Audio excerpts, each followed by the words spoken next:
California.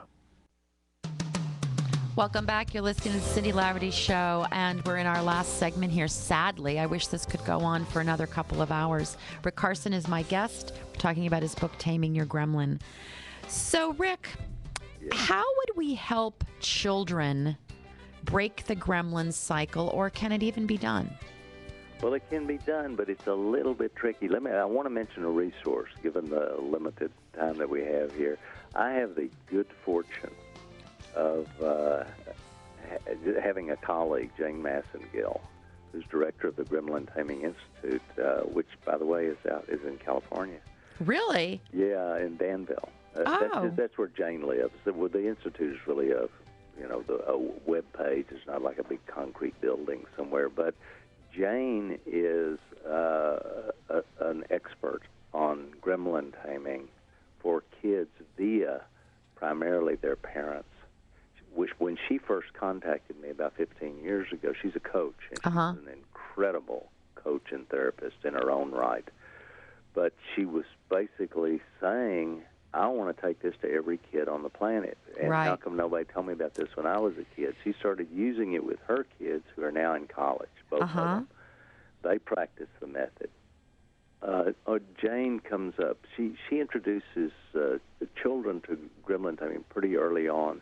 We don't do it typically before a kid. I mean, chronological age differs from age, but generally speaking, if a kid is like 8 or younger, attempt not to do it because it becomes sort of the devil made me do it kind of thing. Right. In other words, gremlin taming is all about taking responsibility for precisely how you're contributing to your own misery. Yes. And we don't want kids disowning their responsibility. But there's something about helping a kid begin to realize that if he is or she is scaring himself or herself, criticizing himself or herself, miring himself or herself in regret, that they're the one doing that. Or if a kid has a preconceived notion of himself based on the kind of messages he receives from his parent, either spoken or behaviorally, then that gremlin begins to form. Yeah, the messages that we give our children I think is really important here as we're bringing them up.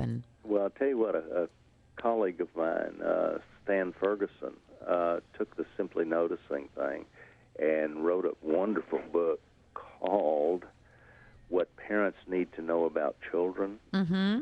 And Stan has several examples in there of how all he did with kids, because parents overstroke. Sometimes they'll give way too many positive strokes. Oh, yes. Because we don't teach them how to fail. Well, but what Stan's position is, and he's got some beautiful examples, is just notice the kid.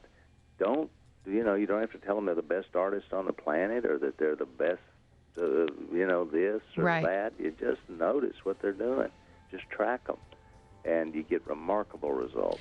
Oh, that could be a really interesting book. I would actually like to read that. Maybe have him on the show or something. He'd be a great guest. I think that's important stuff. Paul, how much time do I have left here? 1 minute. Okay. So if somebody wanted to begin right today, what could they start doing quickly? I would have them do 2 things. Well, one, I'd have them simply notice. So I guess 3 things. Really simply notice how they're getting in their own way in the moment that they're getting in their own way. Right. Okay, but the other thing is start thinking of their breathing as both a regulator and a barometer of their experience. And the third thing is to recognize that there is a miraculous sheath separating them from the rest of the world called their skin. All right. Rick, thanks so much for being here. Pick up a copy of Taming Your Gremlin. Have a happy Thanksgiving.